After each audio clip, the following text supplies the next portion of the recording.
Hi there, friends. Linda Stern from the Stern Family Collection again.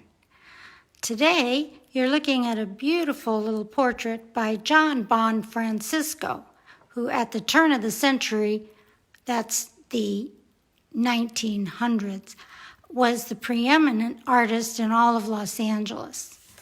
He was born in Cincinnati in 1863, and he died in Los Angeles in 1931. Here's John Stern to give you more details. Hello, everybody.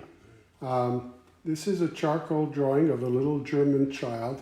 It's about full size. Here's my hand next to it. And this was done by Francisco when he was a student in Munich. At the time, he was about 18 or 19 years old. He was a very unusual man. His first love was the violin, and he became a professional violin player as much as a professional artist. He studied in Berlin, in Munich, in Paris. He studied at the Académie Julian under Bouguereau, and by the time he came back to Los Angeles, he was a professional in both fields, in art and violin. His father came to Los Angeles from Cincinnati because he worked at the Los Angeles Times. He was an editor there, and it was newly founded Los Angeles Times, and he was hired from the very beginning. As a violin player, he excelled, and he was one of the founders, in 1897, one of the founders of the Los Angeles Symphony Orchestra. But he is best known for his figure drawings and for his landscapes of the San Bernardino Mountains, and various figural portraits.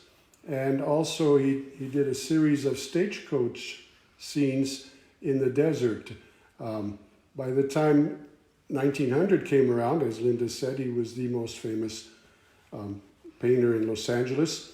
His art was collected by the socialites, and it was collected by most of the private clubs. If you ever get a chance to see the California Club collection in downtown Los Angeles, you'll see several of them because he was a member of that club as well. Anyway, this is a spectacular little drawing. It's of charcoal, and in the European academies where he attended, the normal course was 5 years of study, and the first 2 years were only in drawing, in black and white, basically. It wasn't until later that they allowed you to use color. So this is a drawing when he was quite young, as I said, and it shows that he excelled in figural and in portraits.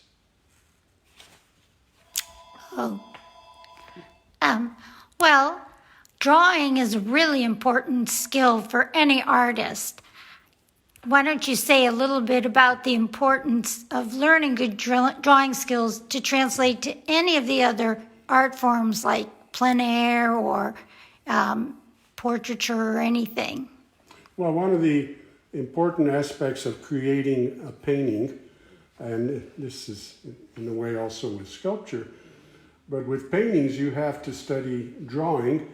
That is to say, if you're going to do a tree in a landscape, the tree has to look like a tree. If you're going to do a coastline, or if you're going to do a forest, or if you're going to do the Grand Canyon, it has to look that way. So that's one of the important tasks is drawing.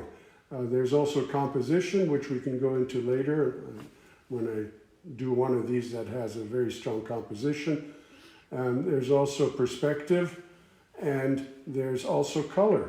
So, but drawing is the very basis, because in representative art, you're trying to capture what's there in front of you, what you see. And the first thing you learn is drawing, and that's what they did in the European academies. They taught you drawing. If you did not pass the exams, you could not go any further. You could not go into painting. You just dropped out or went to a private academy. So drawing is something that's very important for representational art.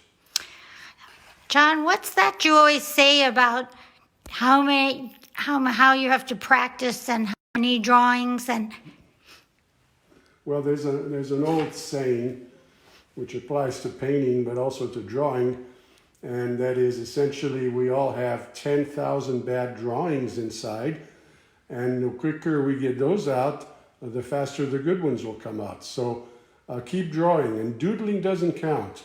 You have to pour your heart into every little drawing you do, and then you move on and do a better one.